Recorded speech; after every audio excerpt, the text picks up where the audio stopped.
So welcome to Position of Neutrality. Welcome to New Freedom. Do we have any first-time visitors in New Freedom House tonight? All right, very good. We recognize you guys in blues. Welcome home, man. Seriously, we're glad you're here. For everybody else, if you've never been here before or you need a refresher, what we do here, we've been doing for lots of years. We take a look at the suggested instruction for a step or so a week directly out of this book. And we use this book in 12-step recovery. Why? The process described by the authors of this book has been proven to work by these authors. They happen to be addicts to alcohol. But it's been proven to work for addicts of the hopeless variety of many stripes. And so, or chemical test pilots like my friend Lance. So what we do here is not tell you what the book says, but show you how I find what it says to me and encourage you to have your experience with it, because it's a book of experience. It's important that you internalize what their witness is, right? So tonight we're in step 12, so we're going to have highs and lows, right? Because it's the all-inclusive nature of the steps. It's a manner of living. It's not a workbook exercise. We're going to have first step experiences, second step experiences, third step, all the way through, because that's the nature of 12, right? Okay, so we're going to be in chapter 7, for those of you following along in your book. Chapter 7 is entitled Working with Others. And they start out with a promise or two. I would see if you can identify them, because I like people to understand that there's more promises in this book than the ones we see posted on the wall and called the promises, right? And because the promises are tied to conditions, we want people to understand what they promise and what the condition of that experience was, yeah? So they say practical experience shows that nothing will so much ensure immunity from drinking as intensive work with other alcoholics. It works when other activities fail. So anyone identify a promise or two there? Other activities will fail, because it said when, not if. It also said intensive work with other alcoholics ensures immunity. That's based on their experience. So what does intensive work with other alcoholics mean? Probably sitting down with them and helping them tell their story, right? So that they too can get the freedom we've enjoyed from learning to tell the story of redemption, right? An overcomer rather than a victim, yeah? Okay, so then it goes on to say this is our 12th suggestion, and then there's a colon. So the 12th suggestion is not the selfish reason why I would do it, because I'm insured of immunity if I do enough of it. The 12th suggestion would be selfless, because self was identified as the problem. So it follows, okay? And it says, carry this message to other alcoholics! Exclamation mark. What's the message we carry? Rarely have we seen a person fail who has thoroughly followed our path. And specifically, nothing so much ensures immunity as intensive work with other alcoholics. It works when other activities fail. If you have struggled and you have not subjected yourself to someone showing you how to tell your story and then shown someone else the same thing, that's why. Yep. Full stop. Does that make sense? Yep. No amount of meetings, no amount of group of drunks, no amount of doorknobs, light bulbs, or bullshit are going to ensure immunity, but a powerful, conscious relation with a power greater than me called purpose will. And then as you move in purpose, you'll probably get a new name for that power. But that's between you and the power, not me. Okay, so it says you can help when no one else can. You can secure their confidence when others fail. Remember, they're very ill. Why are they reminding me of that? Because we can be mean. Right. How many of you had people be a little rough on you when you got here? Yep. How many of you would like to be treated a little different? Here's your opportunity. Don't treat them like you were treated. Treat them like you'd like to have been treated. Right? Okay. So some promises here. Life will take on new meaning. To watch people recover. To see them help others. To watch loneliness vanish. to see a fellowship grow up about you, to have a host of friends. This is an experience you must not miss. I always like people to know that the authors of this book sat down with a thesaurus and they literally argued over every word. So they say the words they mean and they mean the words they say. So when they use a weird word to describe something that we might not choose, like this is an experience you must not miss, they clearly meant for us to have a more full experience than simply eyesight. How many of you have learned there's a full experience to be had in the Spirit that does not involve eyesight? Because eyesight without insight, spiritual blindness. And as we're growing in consciousness, we start to get the signature of the Spirit, confirmation in the Spirit, things going on. Any of you, where's my people that have had a spiritual awakening as a result of the steps and is working with others? Okay, a good percentage of you. Where's my people that are at least considering having someone help you with the steps? More of you? Okay. So you're in step 12 too, if no one's ever told you, because you'll help whoever you're asking more than they'll help you. That's the all-inclusive nature of the steps. Okay? So it's an experience because we're growing in consciousness of this power that is greater than myself, right? A tangible power, not a concept. Okay? We know you'll not want to miss it. Frequent contact with newcomers and with each other is the bright spot of our lives. Perhaps you're not acquainted with any drinkers who want to recover. Why do they say that?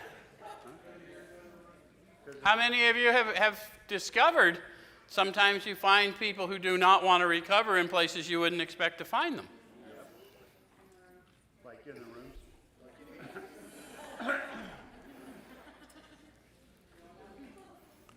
You can easily find some by asking a few doctors, ministers, priests, or hospitals. They'll be only too glad to assist you. Don't start out as an evangelist or a reformer.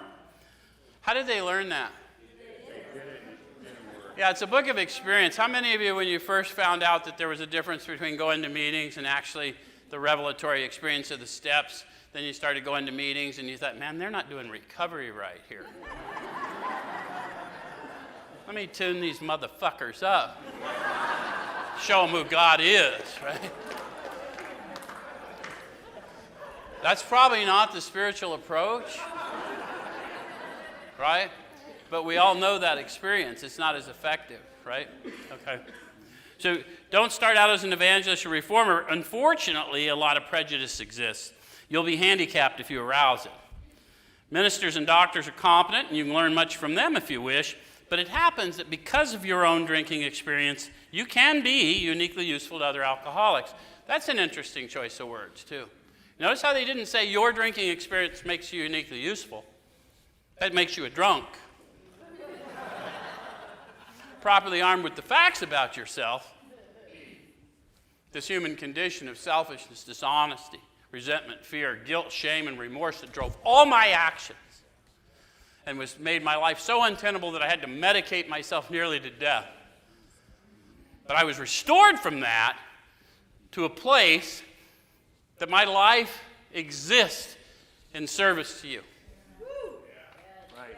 And I live it and I can prove it, and you can put a camera on me and follow me. Right? So that's impactful that I got drunk and hit the cop and then got thrown down the stairs in the Coconino County jail. That's just what happens to drunk folk that hit cops.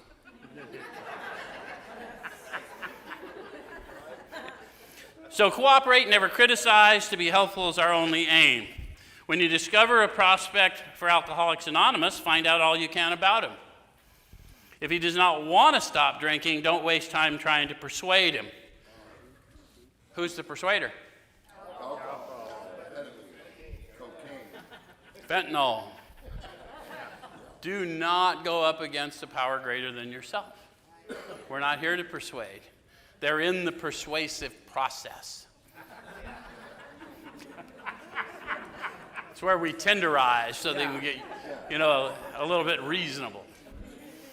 How many of you lived out there long and hard, sick, should be hospitalized every morning, going to do it again, because what else are we going to do? And pleaded with whatever there was, don't make me do it again knowing I'm on my way there to do it again. Anyone know what I'm talking about? And every bit of that was necessary to make me empathetic to the man I can talk to today that knows that experience. So I didn't get one day more than I needed, and I was not entitled to one day less than I needed. Okay, so if there's any indication he wants to stop, have a good talk with the person most interested in him, usually his wife. Get an idea of his behavior, his problems, his background, the seriousness of his condition, and his religious leanings. You need this information to put yourself in his place to see how you would like him to approach you if the tables were turned. Why did they teach me meditative practice? So I can ask the questions and start talking to the Spirit about the answers I've received and what is the proper approach. Because I'm not qualified, having just met this man or woman, to know what they need, but the Spirit in me that has sent me to them does. See how there was a lot of instruction in there that we have to unpack? Because we have to know the experience to share the experience, right? You can't transmit what you don't have. You know what they don't tell us in here? You can't help but transmit what you do have. So if you're running around sour and angry, guess who's going to know before you get there? Everybody. Okay? So I'm going to go from there over to page 91, just to not delay, and let's talk about how we normally meet people, because we normally start meeting people in fellowships. I know people that really get into it start going to hospitals and jails and asylums, but initially we all stumble into a room somewhere, right? Yeah. Okay. So it tells us on 91, see your man alone if possible. Yep. So how many of you that are starting to work with others have gone to that room and tried to see your new person alone? What's the experience of that? Get in the car. Sean kidnaps him. Well, my thought is, how many of you have gone into a room of recovery and had a whole bunch of people just telling you what to do? So what they learned in their experience is that should not occur. Because I have no idea what they should do, and I would cheat them to talk to them about the power we call God without giving a demonstration. And one of the things you got to learn about the power we call God is that the answers for you are in you. I'm happy to help pray and meditate and help you sort that out, but I got no answers for you. How could I? I just met you. But the Creator who dwells in you has answers for you, and I'm going to help you process that. Does that make sense? Yeah. Okay. So at first, engage in general conversation. What's that look like? Haven't seen you here before. You work around here? Catch the game last night? What do they usually hear? Got a sponsor? Read the first 164 pages. Call me. Any of you ever been assaulted like that? Poor bastard came in to use the toilet, right? Dude, I didn't know I had to stay. After a while, turn the talk to some phase of drinking. Tell him enough about your drinking habits, symptoms, and experiences to encourage him to speak of himself. So now we're fishing. How many of you can remember those first day or days where you're pretty sure no one knew how lousy you felt? And you're just waiting for somebody to say something that would give you some idea that somebody knew something. Did you finally engage somebody who seemed to know something? And they didn't tell you anything about you, they told you something about themselves? Did you remember how effective that was? So that's what they're trying to help us. I'm not an expert on you, but through the step process, I am an expert on me. Right? At least in the present day, I'm the most informed person today about me, other than God, who I consult. Okay? So tell him enough about your drinking habits, symptoms, and experiences to encourage him to speak of himself. If he wishes to talk, let him do so. You will thus get a better idea of how you ought to proceed. What are they going to do other than what they want to do in your experience? They're not going to do anything other than what they want to do. What they really want to hear from me is, what did I do? If they think that I might know something that they want to know. Yeah? Okay? If he's not communicative, give him a sketch of your drinking career up to the time you quit, but say nothing for the moment of how that was accomplished. Why not? I don't know. You guys agree with Lance? Any of you know how your sobriety was accomplished? Do you get what we're saying? I mean, we're supposed to, instead of witnessing to what I do today to stay sober, which if I didn't lie in one is nothing. I did absolutely nothing today to stay sober, which is why I admitted powerlessness, right? But that's not what they hear, right? Okay. So we don't want to hit them with this whole powerless experience just yet, because we're just now fishing. Don't set the hook too soon. Okay? All right, so say nothing for the moment of how that was accomplished. If he's in a serious mood, dwell on the troubles liquor has caused you, being careful not to moralize or lecture. Anyone here have trouble with liquor or chemicals of another variety? One or two. Good. I made it to the right room. So are we qualified to talk about some of the troubles we've experienced as a result of our exuberance with chemical discovery? Okay. Can you do it without moralizing or lecturing? Yes. Because most of us, until we're armed with the facts about ourselves, are not good at that. We talk about, well, I was a real piece of shit. I've heard it 1,000 times. You know what that sounds like to the guy who's talking to you? You mean like me? Like now you're transformed and I'm the guy? I'm the one? That's how it feels. So we don't want to do that because that's not what we're there to do. We're there to talk about, look, I've been where you are, and I'm now where I am, and the good news is the one who did this for me sent me to you. Okay, if his mood is light, tell him humorous stories of your escapades to get him to tell some of his. How many of you have gotten that going? Just because all of us had some fun experiences, right? Maybe if it wasn't fun in the moment, it's funny as hell later, right? Okay. All right, so when he sees you know all about the drinking game, commence to describe yourself as an alcoholic. Tell him how baffled you were and how you finally learned that you were sick. Do you know how you finally learned that you were sick? The steps help us with that. When did you finally learn that you were sick? How long did you hold on to the idea you were doing what you wanted to do? Until I got to detox. How many of you spent years in recovery in the fellowships, collected chips, and still firmly believe that you just decided one day you were sick and tired of being sick and tired? And then one day, even though you were still sick and tired of being sick and tired, you found yourself spun like a monkey. Oops.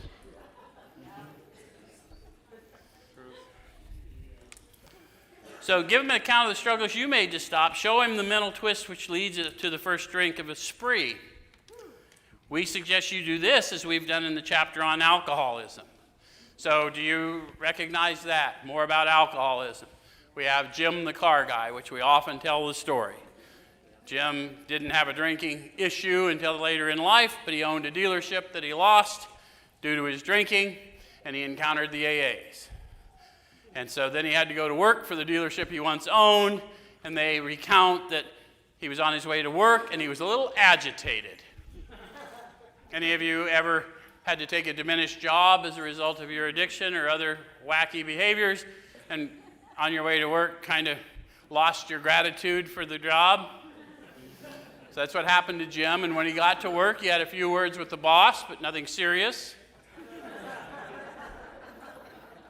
And although Jim was at the dealership where people come to buy cars, he then decided to go out in the woods looking for people to buy cars. That's a perfectly rational thought. So on his way out to these woods where car buyers hang out that don't come to dealerships, he went by a roadside place where they have a bar. But that's not a problem because he does not pick up no matter what. And he's been there many times. And so he's sitting there, and he had a milk and a sandwich. And then the thought came to him, you know, if I put whiskey in another glass of milk and another sandwich, couldn't hurt me on a full stomach. And the experiment went so well, Jim had another. And another. And then another trip to the asylum for Jim. Did anyone relate to Jim? If you've never put whiskey in milk, some of us have gone down to the trap house to show the fellows how good we're doing. Look at my new sober me. And then came back in a year or two, right? Okay. So you get that thing with Jim. Fred's the guy that he didn't get as bad. Any of you like Fred didn't take it as far as these AAs? Fred said, thanks for the information, boys, but I'm not as bad as y'all, but you probably saved me a hassle. And a few months later, he went to New York, walked through a bar, thought a few highballs wouldn't hurt, came to a few days later in a cab. Right. Any relate? How about the jaywalker? Any of you relate to the jaywalker? This won't hurt me. Watch how bad. Yeah. Okay, so what they say is if he's alcoholic, he will understand you at once. I take it by your laughter that you're relating. So the good news is you're relating. The bad news is you just caught alcoholism.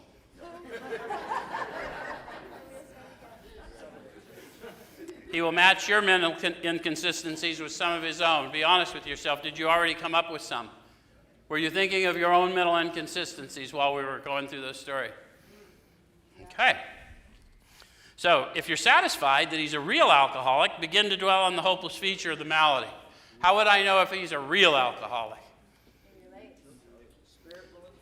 Interestingly enough, they defined it for us precisely, page 21, 22. You can go back, 20. You want to look at it real quick? Yeah. Let's go back. Sure. Talking, he's an alcoholic. I'm sorry? If you guys are talking, he's an alcoholic. Maybe. It doesn't matter what he thinks or what I think. It matters what he thinks. But if I'm satisfied that he's a real alcoholic, I know how to take the discussion because I are one. I know the delusion of it, and I know the confusion of it, and I know the redemption from it as a person. Okay, so let's go to page 21, second paragraph. It says, what about the real alcoholic? He may start off as a moderate drinker. He may or may not become a continuous hard drinker. How many of you did never become a continuous hard drinker, but when you drank, the train left the rails? So it's about control while drinking, right? Says he does absurd, incredible, tragic things while drinking. Can you think of any?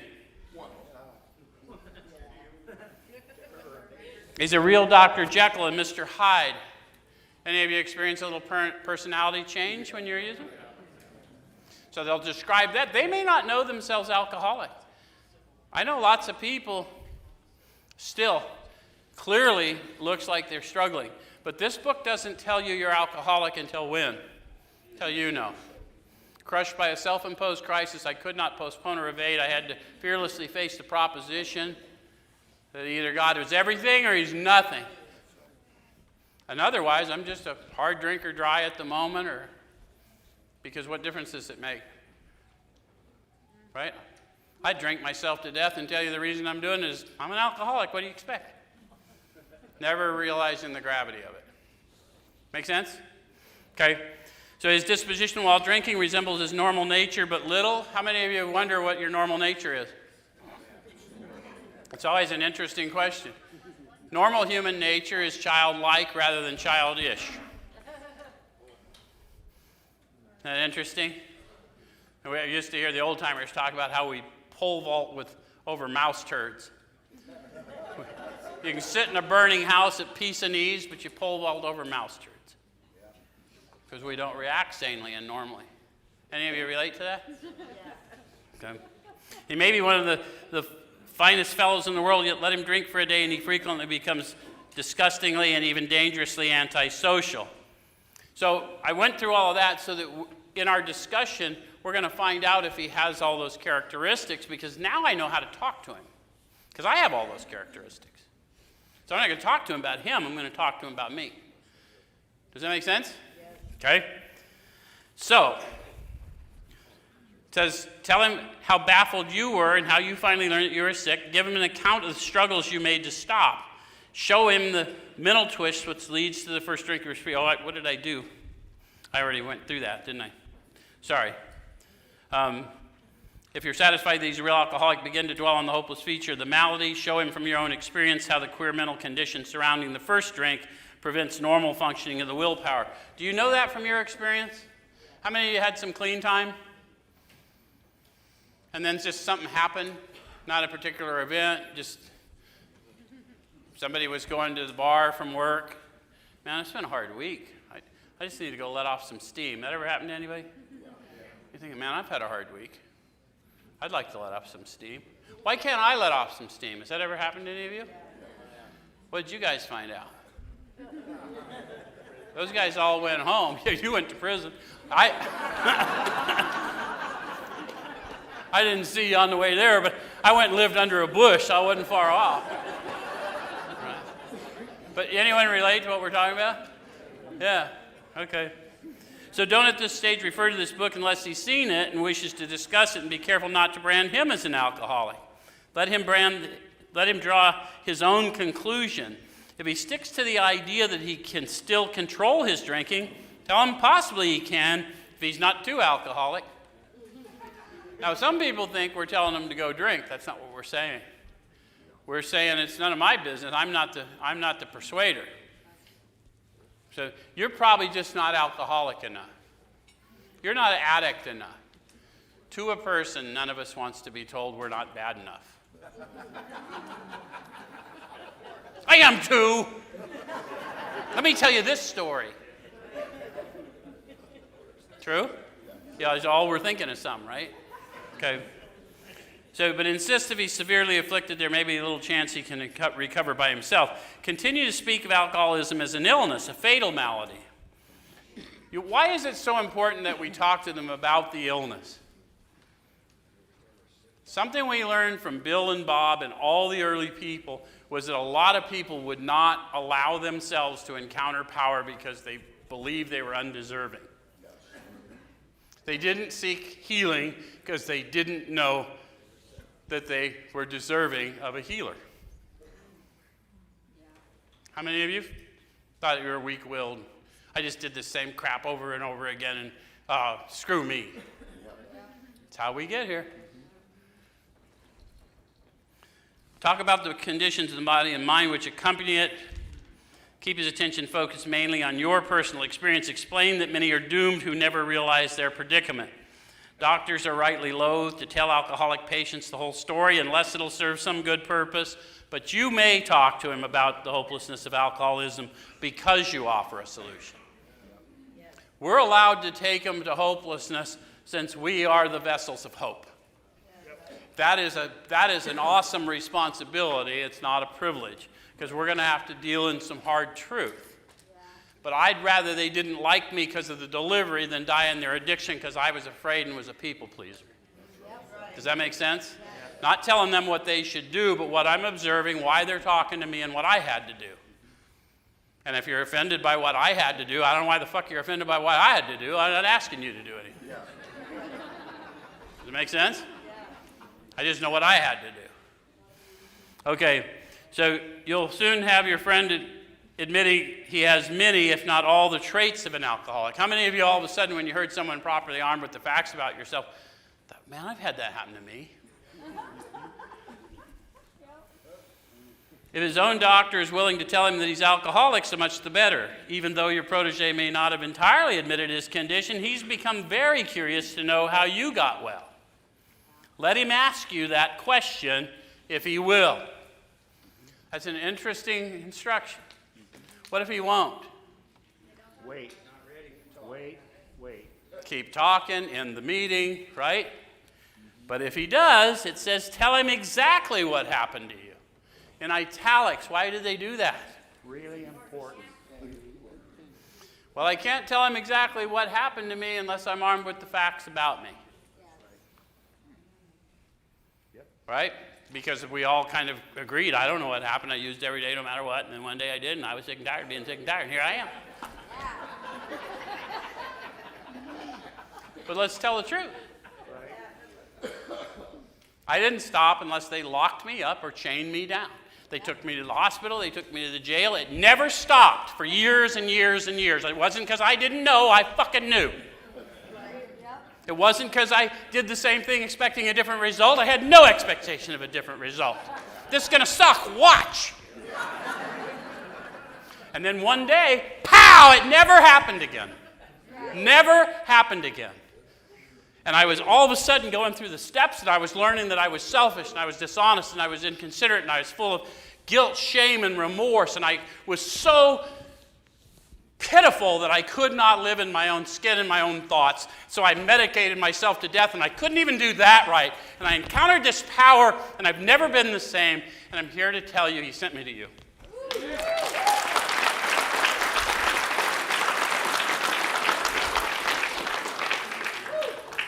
The message that can hold these alcoholic types must have depth and weight. Yes. And it must be grounded in a power greater than ourselves. That story is not about me. That story is about what's been done for me. Yes. Okay. All right. So, stress the spiritual feature freely. If the man be agnostic or atheist, make it emphatic that he does not have to agree with your conception of God. Why not? Doesn't make any difference. God's not a concept. My experience of God, you're going to get to meet. So it really isn't going to matter what my conception or your conception is. Okay? So he can choose any conception he likes, provided it makes sense to him. That's where we meet him. That's not where we leave him. This isn't a God of my understanding. This is a God of my experience. Does that make sense? We've taught that wrong for years. They said God as we understood him, not as you understood him. They understood him to be a tangible experience, a miracle sitting in front of me. At long last, I saw, I felt, I believed. Yes. Made it very clear. Wasn't a group of drunks. Okay, the main thing is that he be willing to believe in a power greater than himself and that he live by spiritual principles. When dealing with such a person, you'd better use everyday language to describe spiritual principles. So how do we do that? You know what's kind of cool is the spiritual principles that is described in this book rather than subsequent books are pretty simple. You're trying to watch, ask, discuss, turn. Learn to observe without judgment and then witness to the power. Get your thoughts out of the way. How can you see the plank or the speck in your brother's eye when you can't see the plank in your own eye? Better remove the plank from your eye so you can better see to help your brother. All of it biblical, all of it spiritual principles, all discussed in inoffensive language. Watch for selfishness, dishonesty, resentment, and fear. When these crop up, we ask at once to be removed, discuss it with another, resolutely turn our thoughts to someone we can help. It's never me, I'm powerless. But I can clearly see what you need, and when I offer it to you, I gain access to power greater than me, and I get enough for me and you. I don't know how, I just know who. I know whose I am and who I am in him. Okay, so there is no use arousing any prejudice he may have against certain theological terms and conceptions about which he may already be confused. Don't raise such issues no matter what your own convictions. That's why we're just talking to him about the steps. We're talking to him about the experience of a bunch of guys in 1935. Not my experience, not your experience. You can take it or leave it. This is their experience. I have found much of mine in it. Right. But just because yours doesn't align with theirs, that doesn't mean they're wrong. Besides, if you want to argue with them, they're all dead. You're on your way. Keep working at it. Your prospect may belong to a religious denomination, and his religious education and training may be far superior to yours. How many of you have encountered people with religious training who didn't like our 12-step approach? It's very common, right? Here's the thing, guys. The religious folks and the recovery folks are talking about the same power, which is this whole facility is trying to bring those back together. Biblically, Christ stood between Simon the Zealot and Levi, the tax collector, and he brought the opposing forces together to change the world. So it's not without precedent. And now we want all of you who go to church and all of you who go to recovery to come celebrate this active life of healing that we call recovery from the human condition, right? Which is what this healing center is designed to do. Okay? So says that in that case, he's going to wonder how you can add anything to what he already knows. Have you ever had somebody so schooled in scriptures or in some other teaching that they just couldn't hear you? Yes. Do you trust the power in you? Yes. I one time was sitting with a guy who had been through pretty advanced rabbinical training. I'm not that scholar. Yeah. He was speaking to me from the Torah and from the Kabbalah and from a number of teachings. And all of a sudden, in the middle of that conversation, things were coming out of me, proving to him from his own books what I was saying to him about the steps. Wow. And he stopped me in the middle of it, and he says, "How do you know that?" And I said, "Well, I don't, but I already told you you weren't talking to me." True story. True story. That stuff happens to us when we're in the Spirit. But he'll be curious to learn why his own convictions have not worked and why yours seem to work so well. So we can point out to them, I understand your biblical knowledge or your religious knowledge is extraordinary, but you're dying in addiction and I'm not. You might want to, let's check the workbook. Okay. It's okay not to be mean, but to call attention to the obvious, right? There's a reason we're having this encounter. Okay, he may be an example of truth that faith alone is insufficient. How many of you have been an example of that? Yeah. Plenty of faith, no action. Right? So no one knew you had faith. No. Okay. To be vital, faith must be accompanied by self-sacrifice and unselfish constructive action. Let him see that you're not there to instruct him in religion. Admit that he probably knows more about it than you do. But call his attention to the fact that however deep his faith and knowledge, he could not have applied it or he would not drink. Just the obvious, right? Right. Okay, so I'm going to go to page 94. And in there they say, outline the program of action, explaining how you made a self-appraisal. Yep. Now, in order to do that with credibility, one would assume that I would have had to make a self-appraisal. Yep. Otherwise, I couldn't explain how I had done so. How many of you have been the guy who didn't really want to admit you hadn't done it, so you just kept telling me you're working on your 4-step for like eons? And you're pretty sure you had them all fooled. And the reality is, we know, right? Those of us that have, we know. And you ain't lying to me. How you straightened out your past. How do we straighten out our past? Making amends. Start making amends and we start helping others, right? The big amends is 12. 9 simply gets me fit enough to do 12. That's the big amends. Okay? And why you're now endeavoring to be helpful to him. Why am I endeavoring to be helpful to him? Nothing so much ensures immunity as intensive work with others. And even when you go from selfish to selfless, there's going to be a knowledge that you benefit. Does that make sense? There's times where we find ourselves just working with people and we're tired and we just work with them and we get the buzz and we're not thinking I'm going to get more out of this. But we still know that, right? But the difference is it's not the motive anymore. Right. Okay? It's important for him to realize that your attempt to pass this on to him plays a vital part in your own recovery. Yeah. You guys know that? The secret is do it until you know that.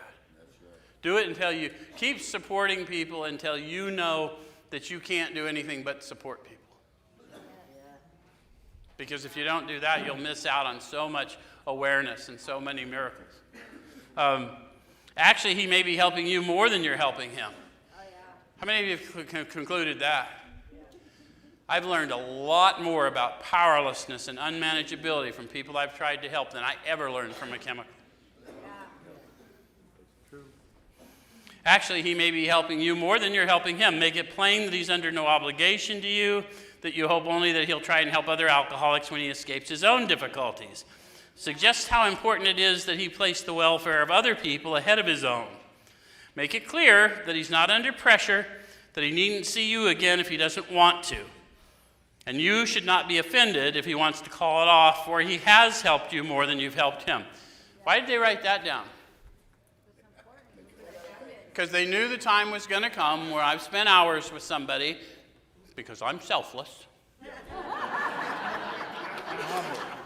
And then they said, hey man, this ain't working out. I'm going to get me a new sponsor. Catch you later. And I'm thinking, you couldn't have done this sooner? Well, I hope it works out for you, you son of a bitch. So was I doing that selflessly? Absolutely not. I was attached to that outcome. So in that instance, that man showed me, and I need their experience to say, there you go. There's your spiritual experience, Joe. You're attached to worldly things. Okay. So he's helped you more. If your talk has been sane, quiet, and full of human understanding, you perhaps made a friend.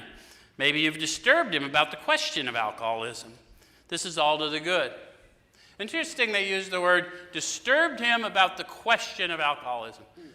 How many of you, when you were vacillating whether you really wanted to do this, considered alcoholism sort of a question?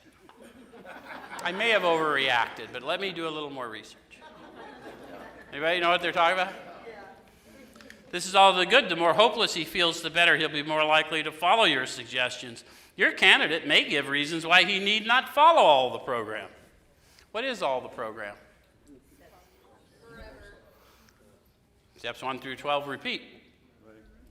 Right? All day, every day, as we go along. Okay? He may rebel at the thought of a drastic house cleaning, which requires discussion with other people. Anyone ever had anyone rebel at that? How many of you have been that guy that rebelled at that? Okay, so we know it, right? I once thought and felt as you do, but I doubt I'd made much progress had I not taken action. This is the action I took. This is what I experienced as a result. Yeah. Do it if you wish, right? Yeah. Do not contradict such views. Tell him you once felt as he does, but you doubt whether you would have made much progress had you not taken action. I can't say that with credibility if I don't know that experience, can I? Okay? On your first visit, tell him about the Fellowship of Alcoholics Anonymous. This is one of the things we've done really badly over the last many years. We've made the fellowship the program, and we forgot to tell them that the program isn't in the rooms. We tell you about the loving and supportive people you're going to meet in our fellowship, and we tell them about the manner of living which is contained in the steps. And if we don't separate that for them, this isn't separating fly shit from pepper, guys. This is the difference between life and death for someone who needs a message of hope. Sitting in the room for 25 years doesn't make you well, and it doesn't make you alcoholic. Nope. If you're not armed with the facts about yourself, you're just whatever you are sitting in the room, right? Yeah. Sitting in a pond don't make you a duck. If he shows interest, lend him a copy of this book.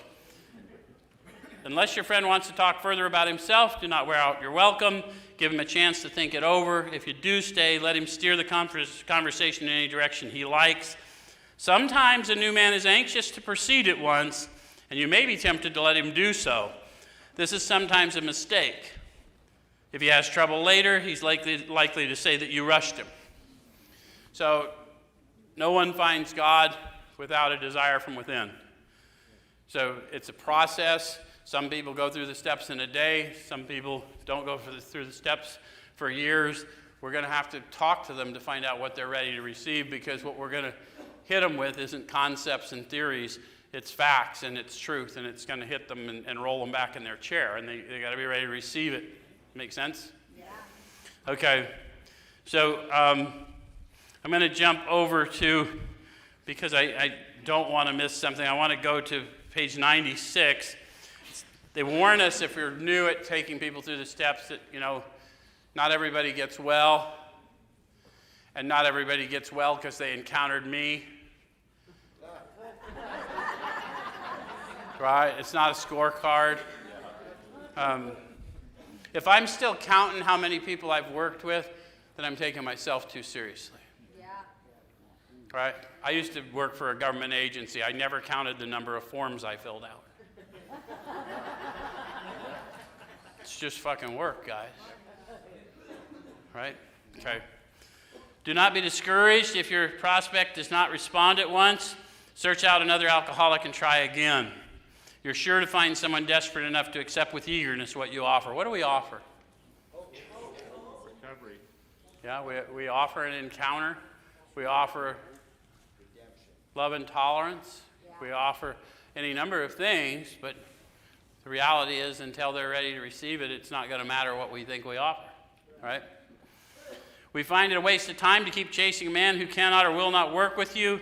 If you leave such a person alone, he may soon become convinced that he cannot recover by himself. To spend too much time on any one situation is to deny some other alcoholic an opportunity to live and be happy. One of our fellowship failed entirely with his first half dozen prospects. He often says that if he had continued to work on them, he might have deprived many others who have since recovered of their chance. Any idea who they were talking about in that passage? Yeah, so they're talking about Bill W. Think about how many millions would have been cheated had he stopped at 6. We're among them. Some of you felt that. Who felt that? So that was prophecy from way back then, and we felt the effect of that revelation all the way to now. That's the timelessness of the power we encounter. Just so you know, they said, you'll surely meet some of us as you trudge the road of happy destiny. And we just met them tonight, didn't we? Because we just shared that experience with them. Suppose you're now making, I'm going to jump from there. I don't want to do that. 97. Never avoid these responsibilities. So they went into this dialogue about offering money, housing, things that we often do, right? Never avoid these responsibilities, but be sure you're doing the right thing if you assume them. So how would we be sure? By our practice. It feels. Yeah, you're going to have to check it with the Spirit, aren't you? Am I doing the right thing or am I doing harm? Right? Helping others is the foundation stone of your recovery. Now they made it personal, didn't they? I'm not here for them. I'm not the savior of you. I'm here because I am now owned by the foundation and I'm serving in my capacity as a witness. Yeah? Okay? A kindly act once in a while isn't enough. You have to act the Good Samaritan every day if need be. Any of you recognize that reference from another book? The Good Samaritan's the one unlikely to help.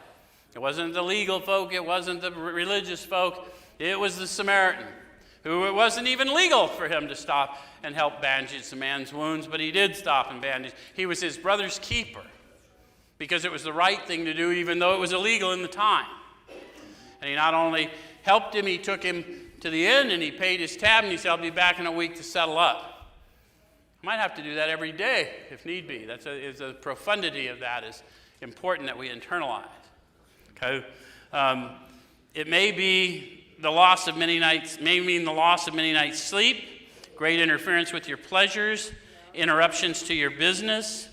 It may mean sharing your money in your home, counseling frantic wives and relatives, innumerable trips to police courts, sanitariums, hospitals, jails, and asylums. Any of that sound familiar to you? Yep. How many of you made it to those places on your own and someone visited you?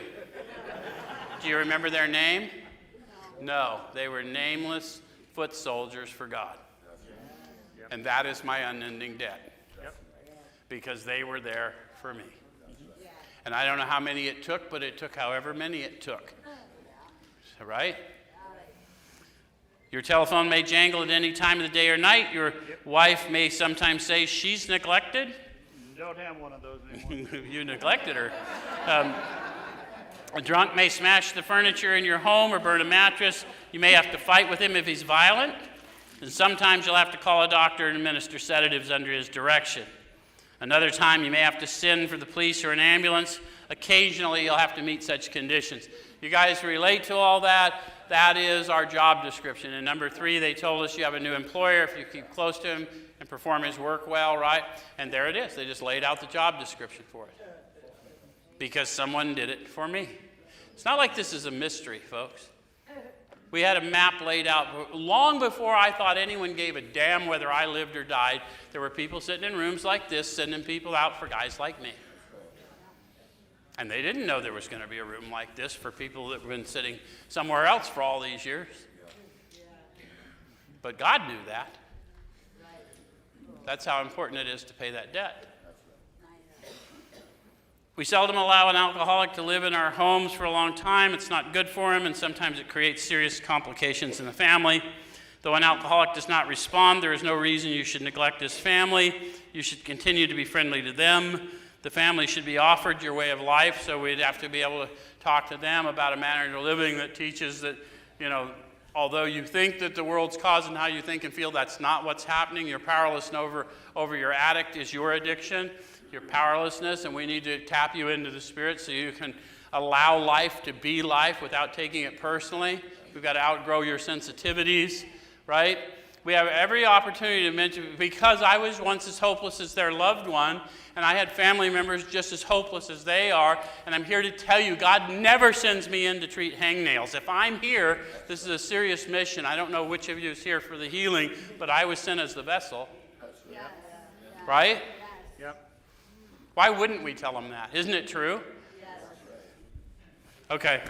So I'm going to jump from there to 98. Last week we did 10 and 11, and we talked about learning, growing in understanding and effectiveness, learning when and how to give. Remember that lesson, those of you who are here? I told you by this week we'd get to what? The when and how. Okay, so on 98, it's not the matter of giving that's in question, but when and how to give. That often makes the difference between failure and success. Whose?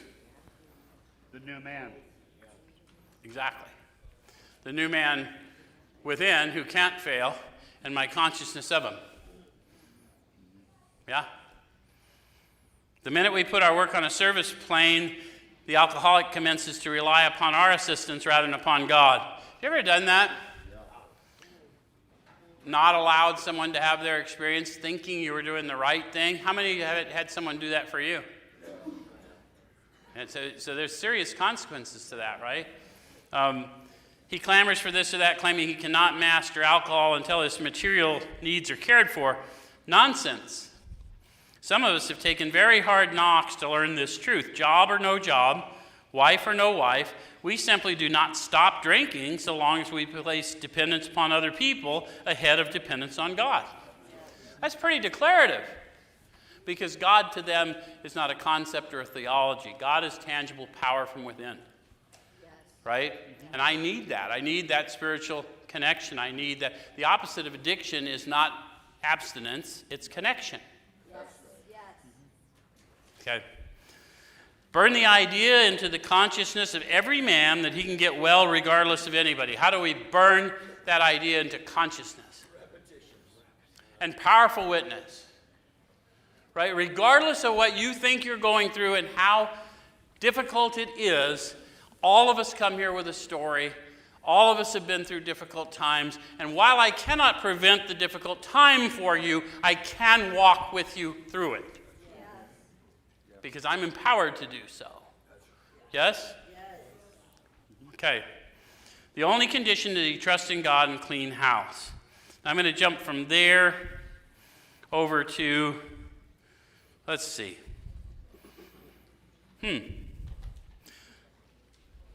What did I want to do? Okay, let's look at page 100, since Sean brought up the new man. First paragraph. Both you and the new man must walk day by day in the path of spiritual progress. How many of you, when you read that the first time, or maybe when you're hearing it now, are thinking they're suggesting you always have a new one in the steps? So I've heard people teach that, but that's not what they're talking about.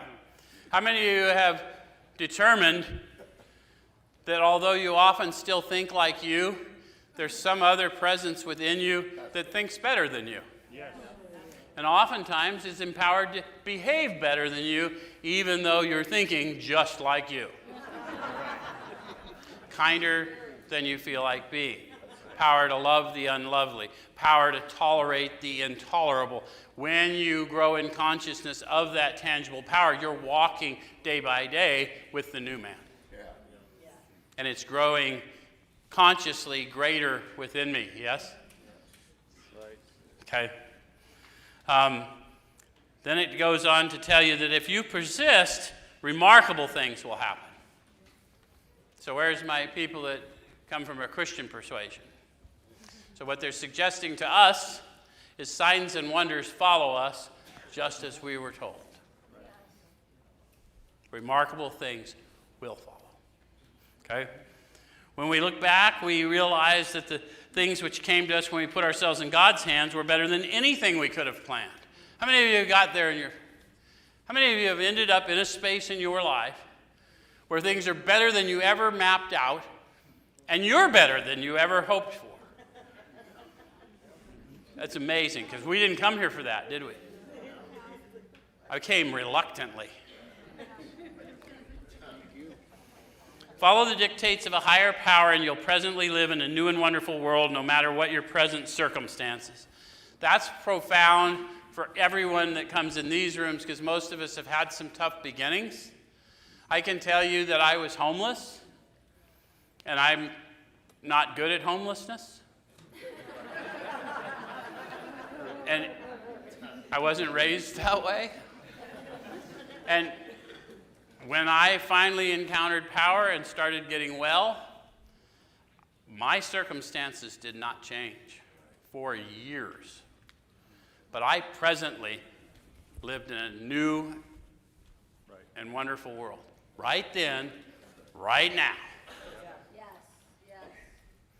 That's a fact. That happened for me. And I know I've watched it happen for many others. Matter of fact, Sean was there, and he was down at the homeless shelter and had me watch it happen for I don't know how many. But there we were. Miracles watching miracles. When working with a man and his family, you should take care not to participate in their quarrels. Let's see, what else we want to do? I don't want to do that. Okay. I don't want to get in their quarrels. Okay, I'm going to go to 103. And I'm just going to sign off the way they sign off the chapter. Someday we hope that Alcoholics Anonymous will help the public to better realization of the gravity of the alcoholic problem.